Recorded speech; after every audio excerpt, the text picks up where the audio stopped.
It is December 22nd, 2024, and Yemen has successfully sent multiple missiles into central Israel this week, with the latest landing in the suburbs of Tel Aviv and leaving nearly 24 people injured. The U.S. has been quick to jump in and to respond on Israel's behalf with strikes against Yemen that have also resulted in a firefight that has led to the downing of a U.S. fighter jet. Now, the U.S. claims it was friendly fire, that it shot down its own jet, but you have Yemen claiming that their forces were the ones who shot it down. So, what do we know about what happened? Well, we are going to be getting into all of the latest here in today's video. And just a quick note that I have a brand new episode of Sanctioned available today for my paid subscribers. In this week's episode, we are getting into where tensions currently stand on Ukraine with the incoming Trump administration. You've got Trump saying that he's ready to talk to both Putin and Zelensky. You also have Russian President Putin coming out this week and saying he's ready for negotiations, while at the same time revealing his biggest regret surrounding Russia's role in the conflict in Ukraine. We got into all of the latest in this week's episode of Sanctioned. So if you've been on the fence about joining as a paid subscriber, I would say that now is the time to do it, right? We have all kinds of exclusive content, including 15 episodes of my weekly series just for paid subscribers. We also have exclusive polls and Q&As that you can have access to every week so that you can contribute to my content. So if that sounds like something that you'd be interested in, you can check it out over on my page on Substack. That's rachelblevins.substack.com, or on my page on Patreon. That's patreon.com/rachelblevins. I'll see y'all there. And let's get back to today's video. So Israeli media reported on Saturday that a missile from Yemen landed in central Israel, south of Tel Aviv, and left 23 people lightly wounded after the IDF tried but failed to intercept it. Reports also noted that Yemen's Ansar Allah stated that they were aiming at an unspecified military target in Tel Aviv with a Palestine II hypersonic missile. And this was actually just the latest strike coming from Yemen targeting Israel, as just 2 days before, a missile fired by Yemen's forces also hit central Israel, damaging a school in a suburb of Tel Aviv on Thursday. There were no casualties, and the IDF even said that the damage was likely caused by the partial interception of the missile from Yemen. So no, Yemen's forces were not aiming that missile at the school. That's something that Israel does, though, over in Gaza.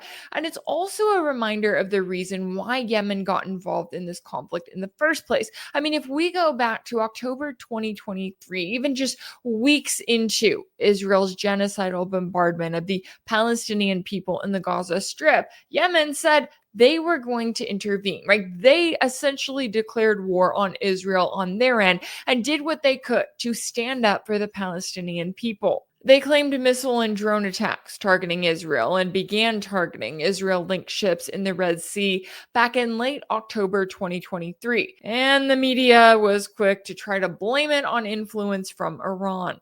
But Yemen has made it clear that they are standing with Palestine because that's what they believe in, not because Iran had to come in and convince them to do so. Although I think it's ridiculous that the West is watching and largely enabling an ongoing genocide, and then they take to the media and spin it in such a way as to act as though Iran had to convince Yemen to take part in a conflict against Israel, and now also against the US and the UK. Because we have to remember that Ansar Allah started out targeting Israel-linked ships in the Red Sea, and they then expanded that blockade to target US and UK-linked ships in the Red Sea, because those were the two countries that were coming to Israel's defense, quote unquote, right? Coming to their aid and bombing Yemen, and doing so as if they had declared war on Yemen when they haven't.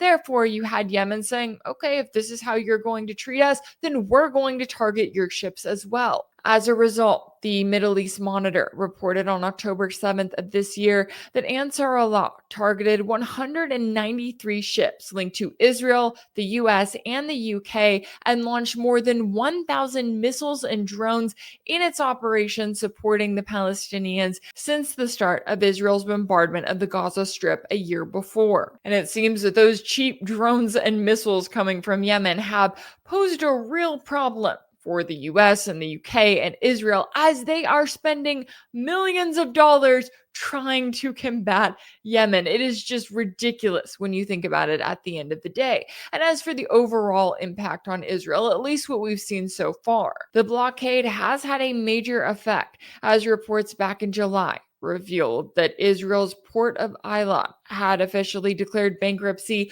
due to a significant decline in commercial activities and revenues.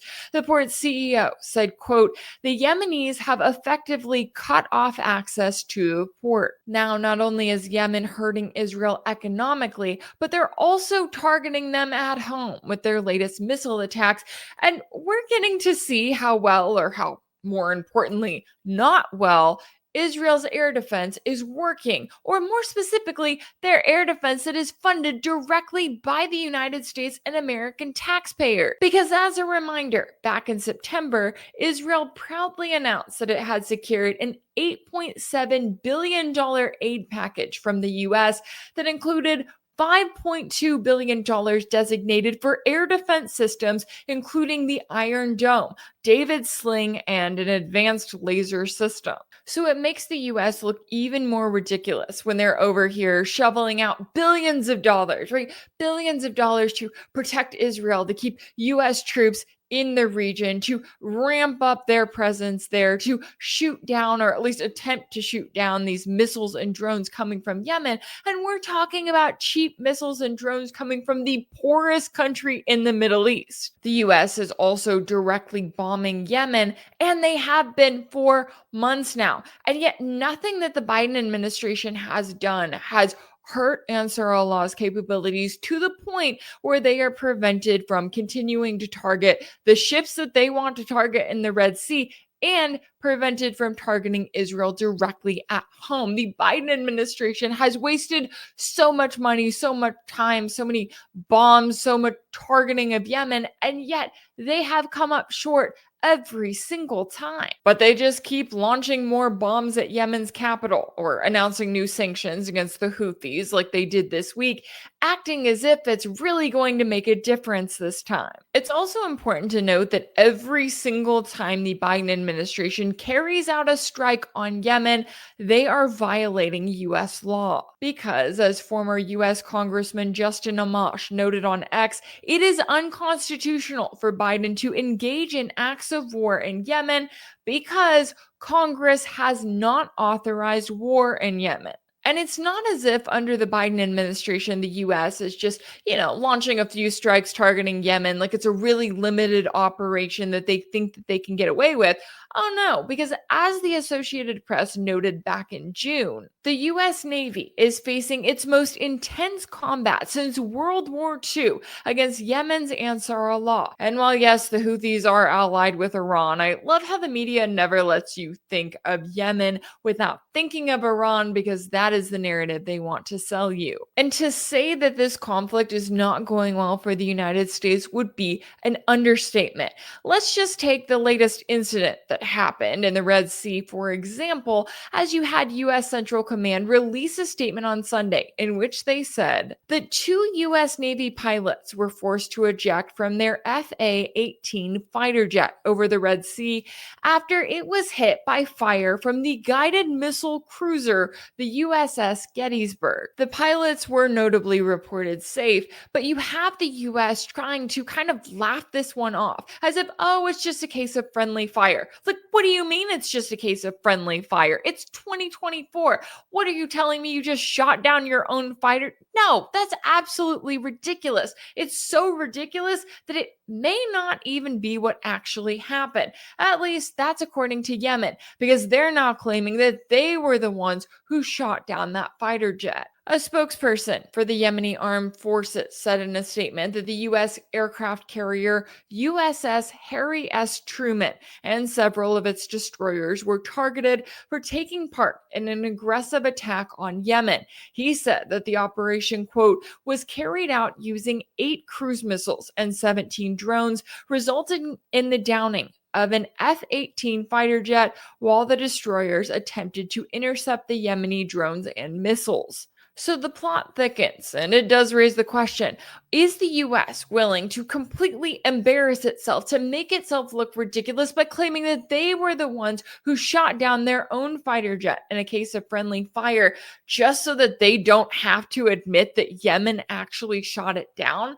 I sincerely hope that we get an answer to this, right? I hope that we eventually know what actually happened, but it does leave a lot of questions. And no matter what the answer is, none of it looks good for the US. And we have to remember, this is Yemen we're talking about. The US did not just start bombing this country last year because it dared to stand up to Israel to the genocide it was clearly committing in Gaza against the Palestinians.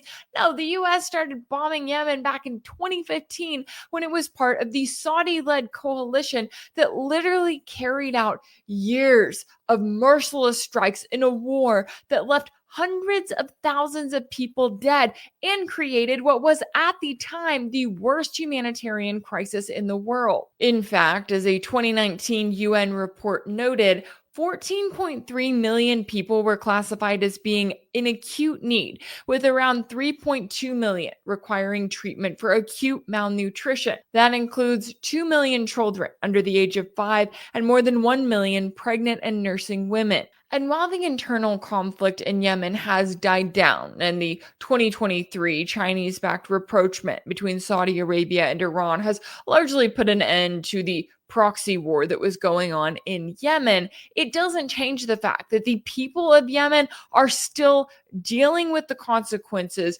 of years of war. And yet they are the ones standing up for Palestine. And I know that I talk about this a lot, right? My frustration with really the rest of the world outside of the axis of resistance that just kind of sits back. And at best, they watch a genocide play out in front of them. At worst, they are actively enabling and participating in fueling that genocide.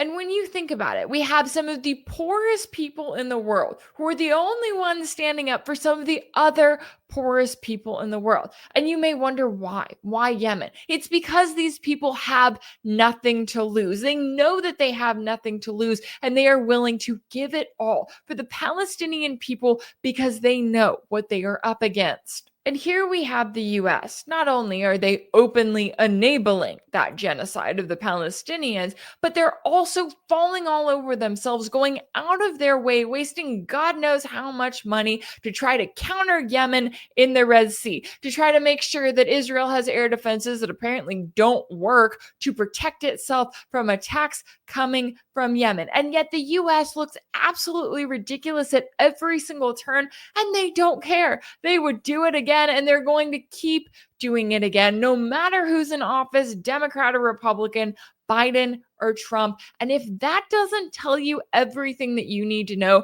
about the US, its morals, and its actual view on an international rules-based order, then I don't know what does. And that's something everyone should be talking about. If anything in this video resonated with you, be sure to like it, share it with your friends, leave a comment, and as always, don't forget to subscribe.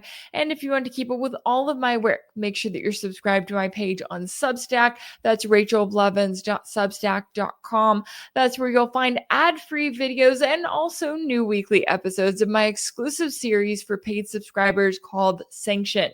You can also catch Sanctioned over on my page on Patreon. That's patreon.com/Rachel Blevins. As always, thank you all so much for all of your support, and I'll see you next time.